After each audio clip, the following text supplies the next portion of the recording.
Hi hello friends, welcome back to our channel. இன்னைக்கு நாம பார்க்க போறது டிராகன் பால் ஜீல எபிசோட் 125 கோகுஸ் ஆர்டிஎல். ஸோ ஸ்டார்டிங் சீன்லயே நம்ம சீச்சியை ஒரு மிகப்பெரிய காட்டு பண்ணி ஒன்று துரத்திக்கிட்டு வருதுங்க. நம்ம சீச்சி ரொம்பவே பயந்து வேகமா ஓடி வந்துகிட்டு இருக்கா. இருந்தாலும் இந்த பண்ணி இவளை விடவே இல்லைங்க, ரொம்பவே வேகமா துரத்திக்கிட்டு வந்துகிட்டு இருக்கா. உடனே நம்ம சீச்சியோட பைய இருக்கும், அந்த பைய இந்த பண்ணி குத்தி கிழிக்க அதுல உள்ள ஒரு மாவு பொருள் என்ன பண்ணிடும், இங்கே இருந்து பன்னியோட கண்ணுல விழுந்துருங்க. விழுந்தோடனே இந்த பண்ணி கண்ணு தெரியாம துரத்திக்கிட்டு வர உடனே நம்ம சீச்சி என்ன பண்ணுவா, எதுக்க ஒரு மிகப்பெரிய பள்ளம் இருக்குங்க, அந்த பள்ளத்தை பார்த்து பயந்துகிட்டு ஒரு இடத்துல நிக்க இந்த பண்ணி அங்கே என்ன அந்த பள்ளத்துல விழவும் செய்யுதுங்க.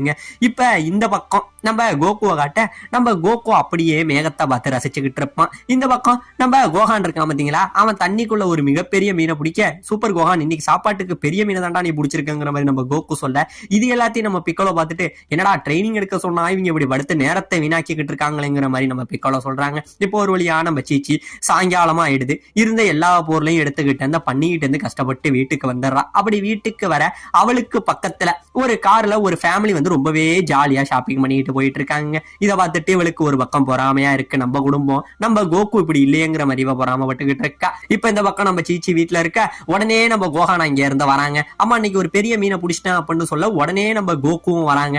கோகுவும் வர நம்ம சீச்சி உடனே இவங்க எல்லாம் பார்த்துட்டு இன்னைக்கு இவங்களுக்கு சாப்பாடு செய்யணுமா, அது போக பிக்கலோ வேற, அவனுக்கு வேற நான் சமைச்சு கொட்டணுமாங்கிற மாதிரி கோவப்பட்டுக்கிட்டு இருக்க உடனே நம்ம கோகு வந்தவன் அவனோட ட்ரெஸ் எல்லாத்தையுமே கலட்டி போடுறாங்க. ஏ கோகான் இன்னைக்கு வா, நீ என் கூட குளிக்கலாம், உனக்கு நான் இன்னும் ஜாலியான விளையாட்டுகள்லாம் சொல்லி தரேன்னு சொல்லிட்டு, ஏ சீச்சி நாங்க போய் குளிக்க போறோம், இந்த ட்ரெஸ் எல்லாத்தையும் துவைச்சிட்டு சொல்ல நம்ம சீச்சிக்கு பயங்கரமான கோபங்க. ஏ கோகு உன்னை பார்த்தாலே எனக்கு கோபமா வருது, இன்னைக்கு நான் ஒரு மிகப்பெரிய காட்டு பண்ணியால துரத்தப்பட்டா, பக்கத்துல உள்ள குடும்பம் எல்லாம் குடும்பம் குழந்தைங்க குட்டின்னு சொல்லி ஒரு கார்ல வந்து அவன் ஒய்ஃபை கூட்டிட்டு போயிட்டு இருக்கான். ஆனா நீ என்னன்னா எனக்கு வச்சு என்ன ஓட வச்சு இந்த மிருகத்துக்கிட்ட படாத பாடு என்ன படுத்திக்கிட்டு இருக்க, நீ என்ன பண்ணுவியே ஏது பண்ணுவியே எனக்கு தெரியாது, எனக்காக நீ உடனே லைசன்ஸ் வாங்குற ஒரு கார்ல தான் இனிமே என்ன நீ கூட்டிட்டு போயிட்டு வர அப்படிங்கிற மாதிரி சொல்ல, காரா எனக்கு அதெல்லாம் ஓட்டவே தெரியாது சீச்சி, ஏ பிக்கலோ உனக்கு ஏதாச்சும் ஓட்ட தெரியும் அப்படிங்கிற மாதிரி அவனை சொல்ல, ஏன்டா கோகு நீ என்ன வேற உள்ள இழுத்து விடுறங்கிற மாதிரி அவன் சொல்றாங்க. நீ என்ன பண்ணுவியே எது பண்ணுவியே தெரியாது, எனக்கு நீ உடனே லைசன்ஸ் எடுத்தாகணும், நீ மட்டும் லைசன்ஸ் எடுக்கல அப்படின்னா கோகானை இனிமே உங்க கூட நான் ட்ரைனிங்க்கு அனுப்ப போறதும் கிடையாது, உங்க ரெண்டு பேருக்கும் சாப்பாடும் கிடையாதுன்னு சொன்னோடனே வேற வழி இல்லாம இவங்க ரெண்டு பேரும் சரி நாங்க போறோங்கிற மாதிரி சொல்றானுங்க. சொல்ல இப்ப அடுத்த நாள் ரெண்டு பேரும் இங்க இருந்து ட்ரைனிங்க்கு போயிடுறாங்க. ட்ரைனிங்க்கு போய் நிக்க அந்த இடத்துல இவங்களுக்கு ட்ரைனிங் கொடுக்க, அதாவது நம்ம கோகுக்கு ட்ரைனிங் கொடுக்க ஒரு வயசான கிழவரு, கிட்டத்தட்ட ஒரு 70 வயசு இருக்குங்க, அவரால் ஒழுங்கா நடக்க கூட முடியல, அந்த மாதிரி ஒரு கிழவனும் நம்ம பிக்கலோவுக்கு ட்ரைனிங் கொடுக்க ஒரு அழகான பொண்ணு, அவதான் நம்ம பிக்கலோவுக்கு ட்ரைனிங் கொடுக்குறாங்க. இப்படி ட்ரைனிங் கொடுக்க வந்துகிட்டு இருக்காங்க. உடனே இந்த பொண்ணு என்ன சொல்றா, ஏ பிக்கலோ நான் தான் உங்களை ட்ரெயின் பண்ண போறேன், கார்ல ஏறுங்க அப்படின்ற மாதிரி சொல்லி நம்ம பிக்கலோ உட்காராக்கி சீட் பெல்ட்டை போட சொல்றாங்க. நம்ம பிக்கலோ தட்டு மாதிரி ஏதோ சீட் பெல்ட்டை போட்டுறான். இப்ப நான் யாருன்னு உனக்கு காட்டுறேன் பிக்கலோ, என்னோட மூவ்மெண்ட் எல்லாத்தையும் ஒண்ணு ஒன்னா பாருன்னு நல்லா இருந்த பொண்ணு திடீர்னு ராட்சசியா மாதிரி இங்க இருந்து ஆக்சிலேட்டர்ல ஒரு அழுத்துவா பாருங்க, அப்படியே வண்டி சரியான ஃபாஸ்ட்டுக்கு போகுதுங்க. எல்லாரையும் பயமுறுத்துறவன் நம்ம பிக்கலோவே ஒரு நிமிஷம் பயந்து போறானா பாருங்களா, என்னடி ஆச்சு உனக்கு இவ்வளவு நேரம் நல்லா தானே இருந்தங்கிற மாதிரி பயங்கரமா பயந்துகிட்டு இருக்க, திடீர்னு எதுக்க ஒரு சிக்னல் விழுதுங்க. சிக்னல்ல ஒரு சடன் பிரேக்க போடுறா, மறுபடியும் சிக்னல் ஓப்பன் ஆக மறுபடியும் சாருமாரா சரியான ஃபாஸ்ட்ல போயிட்டு இருக்காங்க. நம்ம பிக்கலோவுக்கு பயம் குடல்லாம் உருவுது, அந்த அளவுல பயந்துகிட்டு போறான். இப்ப இந்த பக்கம் நம்ம கிழவன் நம்ம கோகுக்கு ட்ரைனிங் கொடுக்க வந்த தாத்தா என்ன பண்றாரு, டோரை துறக்கிறாருங்க. டோரை துறக்க ரொம்பவே கஷ்டப்படுறாரு, கிட்டத்தட்ட பல்லெல்லாம் அடிச்சுக்கிட்டு துறக்கிறாரு, மூஞ்செல்லாம் செவக்குது, ஆனா டோர் மட்டும் துறக்க முடியலங்க, ரொம்பவே கஷ்டப்பட்டுட்டு. சரிப்பா உனக்கு நான் தர முதல் இது என்ன தெரியுமா கிளாஸ், இந்த டோரை நீ ஓபன் பண்ணு அப்படின்னு சொல்ல நம்ம கோகுக்கு பயங்கரமான ஷாக்கு, என்னையா உனக்கு டோரை கூட ஓபன் பண்ண தெரியாதாங்கிற மாதிரி இருக்காங்க.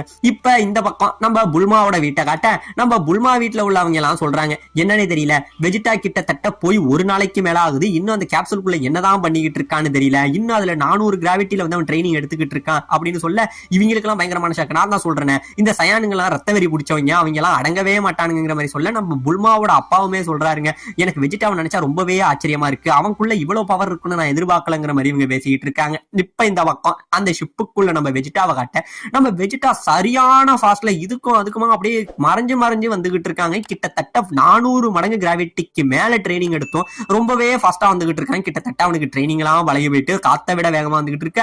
இப்ப கொஞ்சம் கொஞ்சமா கிராவிட்டி 400ல இருந்து 450 வரைக்கும் இன்க்ரீஸ் ஆகுதுங்க. நம்ம வெஜிடா ரொம்பவே கஷ்டப்படுறான், இருந்தாலும் நான் எப்படியாச்சும் கேக்கரட்டை தாண்டி காட்டுவோம்னு சொல்லி மறுபடியும் சரியான ஃபாஸ்ட் ட்ரைனிங் எடுத்துக்கிட்டு இருக்கான். இப்ப இந்த பக்கம் நம்ம கோகானை காட்ட நம்ம கோகானு உள்ள நம்ம பிக்கோலோ கோகு இவங்க ரெண்டு பேரும் முகத்தையும் வரைஞ்சுக்கிட்டு இவங்க ரெண்டு பேரை பத்தி யோசிச்சுக்கிட்டு இருக்க உடனே அந்த டைம்ல நம்ம சிச்சி இருக்கா பத்தீங்களா, அவ இவனுக்காக ஜூஸை கொண்டு வரா. பரவாயில்ல கோகா, நீ ரொம்பவே நல்லா படிக்கிற, நீ படி, உங்க அப்பா உனக்காக லைசன்ஸ் எடுத்துட்டு வந்துருவாரு, இனிமே நம்ம ஒரு ஃபேமிலியா கார்ல போகலாம்னு மாதிரி சொல்லிட்டு போக இந்த டைம்ல கரெக்டா இவ போக உடனே இகரஸ் நம்ம கோகான் வளர்க்குற அந்த டிராகன் இருக்கு பாத்தீங்களா, அது இந்த இடத்துக்கு வருதுங்க. வர இகரஸ் நம்ம ஏன் இப்படி பண்ணக்கூடாது அப்படிங்கிற மாதிரி சொல்லி அவங்கள பாக்குறதுக்கு இவன் இகரஸ் மேல போறதுக்கு நம்ம கோகான் பிளான் பண்ணிடுறாங்க. இப்போ ஒரு வழியா இந்த பக்கம் நம்ம பிக்கலோ ஏதோ கொஞ்சம் கார் ஓட்ட ஆரம்பிச்சிட்டாங்க. நம்ம பிக்கலோ நல்லாவே டிரைவ் பண்ண ஆரம்பிக்கிறான். இந்த பக்கம் நம்ம கிழமை வந்து நம்ம கோகு கிட்ட சொல்றான், சரிப்பா ஸ்டார்ட் பண்ணு அப்படின்னு சொல்ல, ஸ்டார்ட் பண்ணணுமா, ஆமா அது எப்படி சார் பண்ணணுங்கிற மாதிரி இவன் கேட்க, ஏன்டா ஒன்ன மாதிரி ஒரு மக்குப்பையில என்னோட 70 வருஷ சர்வீஸ்ல நான் பார்த்ததே கிடையாது, இப்பதானடா உனக்கு சொல்லி கொடுத்தேன், நான் சொல்ற மாதிரி அங்க போய் அந்த பட்டனை அமுக்குடா அப்படிங்கிற மாதிரி நம்ம கிழவன் சொல்ல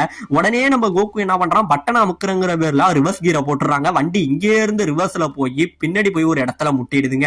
இப்படியே முட்டை சரி சரி நான் தெரியாம இதை அமுக்கிட்டேன் அப்படின்னு சொல்லி மறுபடியும் நம்ம கோகு என்ன பண்றான், இங்க இருந்து காரை எடுக்கிறாங்க. சரியான ஃபாஸ்ட், பயங்கரமான வேகத்துல வரான். இவன் வர வேகத்துல எதுக்க வர கார்கள் எல்லாமே இந்த காரை பார்த்துக்கிட்டு பயந்து தெரிக்கிறானுங்க. அந்த அளவுக்கு சரியான ஃபாஸ்ட்ல வந்துகிட்டு இருக்க நம்ம கிழவன் கத்துறான், டேய் பிரேக்க புடிடா, பிரேக்க புடிடா, வண்டி எங்கேயோ முட்டை போதுடா, பிரேக்க புடிடா அப்படிங்கிற மாதிரி சொல்ல இவன் பிரேக்க பிடிக்கிறதுக்கு பதிலா பக்கத்துல உள்ள ஆக்சிலேட்டர் அழுத்திடுறாங்க. ஆக்சிலேட்டர் அழுத்த கார் இன்னும் சரியான ஒரு வேகத்துல போயிட்டு இருக்கு. எதுக்க ஒரு மிகப்பெரிய குகை மாதிரி இருக்கும், அது உள்ள போயிட்டு இருக்கு. எதுக்க வர கார் எல்லாம் பயங்கரமா பறக்குது. இப்பதான் நம்ம கிழவன் சொல்றான், டேய் நீ எதுவுமே பண்ண வேணாம்டா, ஸ்டியரிங்ல இருந்து கையை எடுறா அப்படின்னு சொல்ல நம்ம கோகு இதை தப்பா புரிஞ்சுக்கிட்டு என்ன பண்றான், ஸ்டியரிங்ல இருந்து கையை எடுக்காம ஸ்டியரிங்கையே கையில எடுத்துறாங்க நம்ம கோகு. அவனோட பவர்ல எடுக்க உடனே இவங்க ரெண்டு பேரும் பக்கத்துல உள்ள தண்ணியில போய் முழுகி போயிடுறானுங்க. இப்பதான் நம்ம கோகு கேட்கறான், பரவாயில்ல நான் ஏதோ தப்பு பண்ணிட்டேன், எனக்கு நீங்க லைசன்ஸ் கொடுத்துருவீங்களே அப்படின்னு கேட்க, ஏன்டா இன்னும் உனக்கு 100 வருஷம் ஆனாலும் உனக்கு லைசன்ஸ் கிடைக்காதா, இப்படி எல்லாம் ஓட்டுனாங்கிற மாதிரி சொல்றாங்க.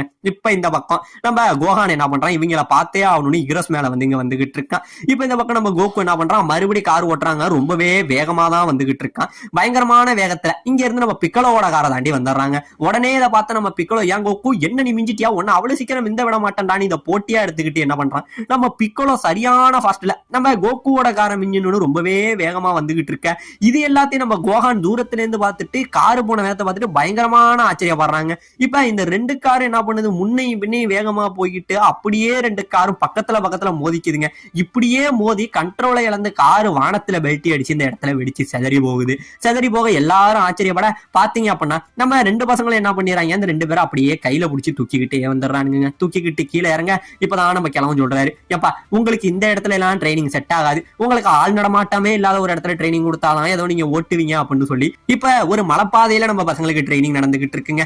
இப்படியே இவங்க கொஞ்சம் பொறுமையா காரை ஓட்டிக்கிட்டு இருக்க அந்த டைம்ல இவங்களுக்கு எதுக்க ஒரு ஸ்கூல் பஸ் ஒண்ணு இருக்கும். அந்த பஸ் இப்படியே போயிட்டு இருக்க உடனே நம்ம கோகு அந்த பஸ்ஸை பார்த்து சிரிப்பான். சிரிச்சோடனே நம்ம கிழவர் என்ன சொல்லுவாரு, நீ சைட்ல பார்த்து சிரிச்சிட்ட, உனக்கு ஒரு மார்க்கை குறைக்கிறேன் அப்படின்னு சொல்ல, யோ என்னையா பண்ணுன, சைட்ல பார்த்தது ஒரு தப்பாயா அப்படின்னு சொல்ல, ஆமா இப்ப நீ என்ன எதிர்த்து பேசிட்ட, உங்க கவனம் வண்டியில இல்ல, அதனால உனக்கு இன்னும் 2 மார்க்கை மைனஸ் பண்றேன்னு சொல்ல, என்ன ஆள முடியா சாமின்னு சொல்லி இவன் இங்கே இருந்து வண்டியை ஓட்டிட்டு போக அப்ப திடீர்னு இந்த ஸ்கூல் பஸ் போனது பாத்தீங்களா, அது மேல பக்கத்துல இருந்த பனி என்ன பண்ணுது, இங்கே இருந்து சரிஞ்சு அந்த பஸ்ஸோட மேல விழுந்துருதுங்க. பஸ்ஸோட மேல விழுக்க அந்த டிரைவர் கண்ட்ரோல் இழந்து என்ன பண்றாரு, பக்கத்துல வந்து இந்த நிறைய கம்பிகள் மாதிரி போட்டிருப்பாங்க, அதாவது இந்த பள்ளத்துல விழாம இருக்கிறதுக்கு, அந்த கம்பியை உடைச்சுக்கிட்டு பஸ் அங்கே இருந்து கீழே சரியுதுங்க. கீழே சரிஞ்சு கீழே விழ உடனே நம்ம கோகு என்ன பண்றான், இங்கே இருந்து காரை வேகமா அழுத்துறாங்க. அடுத்த எதுக்க உள்ள பிக்கலோ கார்ல போய் இந்த கார் மாட்டிக்க வேற வழி இல்லாம இதுக்கப்புறம் நம்ம இறங்கியே ஆகுண்டான்னு சொல்லி கோகு பிக்கலோ 2 பேரும் இங்க இருந்து சரியான வேகமா பறந்து வரானுங்க.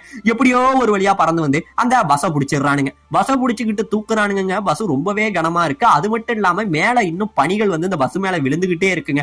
எப்படியோ கஷ்டப்பட்டு கொஞ்சம் கொஞ்சமா தூக்கிக்கிட்டு வர ஒரு மிகப்பெரிய பனி இந்த பஸ் மேல விழ வர உடனே நம்ம கோகு என்ன பண்றான், பிக்கலோ இதை நான் உங்ககிட்டே விட்டுறேன் அப்படின்னு சொல்லி பிக்கலோ கிட்ட விட்டுட்டு நம்ம கோகு இங்கே இருந்து பறந்து போய் அவனோட பவர்கள்னால அந்த பனி எல்லாத்தையுமே அடிச்சு இங்க இருந்து தூரத்துல தள்ளுறாங்க. தூரத்துல தள்ளி செதற அடிச்சுக்கிட்டு இருக்க உடனே நம்ம பிக்கலவும் ஒரு கையில பஸ் இன்னொரு கையில அவனோட பவரை வச்சு சைட்ல வர பனிகள் எல்லாத்தையும் அடிச்சு செதற அடிச்சுக்கிட்டு இருக்க ஒரு மிகப்பெரிய பனிபார இந்த பஸ் மேல உழவர உடனே நம்ம கோகு அவனோட மொத்த பவரையும் யூஸ் பண்ணி இந்த மொத்த பனியும் அடிச்சு செதற அடிச்சிடறாங்க. செதறடிக்க ஒரு வழியா இதை பார்த்துக்கிட்டு இருந்த நம்ம ட்ரெயினர்ஸும் இப்பதான் ரொம்பவே ஹாப்பி ஆகுறாங்க.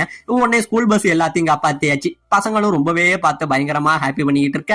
இப்பதான் நம்ம கோகு வரோம், எங்களை மன்னிச்சிருங்க, நீங்க சொன்ன எந்த பேச்சையுமே நாங்க கேட்கல, உங்களோட பேச்சை நாங்க மீறிட்டோம், இனிமே எங்களுக்கு லைசன்ஸ் எதுவும் கிடைக்காதுன்னு நினைக்கிறேன் அப்படிங்கிற மாதிரி சொல்ல. இல்ல, நீங்க இருக்கிற இந்த பலத்துக்கு நீங்க ஒரு மிகப்பெரிய நல்லது பண்ணிருக்கீங்க, இங்க பல உயிர்களை காப்பாத்திருக்கீங்க, உங்களோட பலத்துக்கு உங்களுக்கு லைசன்ஸ்ங்கிற ஒன்னே தேவை கிடையாது, அது இல்லாமலேயே நீங்க எப்பயோ இதுல தேர்ச்சி பெற்றுட்டீங்க அப்படிங்கிற மாதிரி இந்த கிழமை சொல்றாருங்க. உடனே நம்ம கோகு என்ன சொல்றான், சரி லைசன்ஸ் கிடையாதுன்னு ஏதோ சொல்றீங்க, இதை போய் நான் என் ஒய்ஃப் சீச்சி கிட்ட எப்படி சொல்லணும்னு யோசிச்சுக்கிட்டு இருக்க. இப்ப அங்க நடந்த கதை எல்லாத்தையும் நம்ம சீச்சி கிட்ட சொல்ல, என்னது உனக்கு லைசன்ஸ் கிடைக்கலையா அப்படின்னு சொல்லி நம்ம சீச்சி அப்படியே கீழே மயங்கி விழுகிறாங்க. ஒரே ஃபன்னா போகுது. ஒரு வழியா இப்படியே கிட்டத்தட்ட 3 வருஷமும் ஓடி போயிடுதுங்க. 3 வருஷம் ஓட இப்ப ஒரு வழியா அந்த ஆண்ட்ராய்ட்ஸ் வர போறாங்க. அந்த ஐலாண்டுக்கு போறதுக்காக நம்ம பசங்க 3 வருஷம் முடிஞ்சு இங்கே இருந்து கிளம்ப நம்ம சீச்சி உடனே சாப்பாடு கட்டி கொடுக்குறாங்க. கோகான் பார்த்து பத்திரமா போயிட்டு வா அப்படின்னு சொல்லி கொடுக்க, இவங்க 3 பேரும் அந்த ஆண்ட்ராய்ட்ஸ் இருக்கிற அந்த ஐலாண்டை நோக்கி இங்கே இருந்து பறந்து போயிட்டு இருக்கானுங்க. போயிட்டு இருக்க உடனே நம்ம ட்ரங்க்ஸ் சொன்னா பாத்தீங்களா, கரெக்டா மெட்ரோ வெஸ்ட்ல மே 12ஆம் தேதி காலையில 10 மணிக்கு ஒரு அரக்கர்கள் உருவாகுவாங்க. அவங்க மிகப்பெரிய ஆபத்தை விளைவிப்பாங்க கோகு, இந்த முறை அவங்கள விட்டீங்க அப்படின்னா இந்த மொத்த உலகமும் அழிஞ்சிருன்னு சொன்ன நம்ம ட்ரங்க்ஸ் சொன்ன அந்த வார்த்தையை அப்படியே நம்ம கோகு ரிமெம்பர் பண்ணிக்கிட்டு அந்த ஆண்ட்ராய்ட்ஸ் அழிக்கிறதுக்காக அவங்களோட பாதையில போய்கிட்டு இருக்க. இதோட இந்த இடத்துல இந்த எபிசோட முடிச்சவங்க செய்யறாங்க.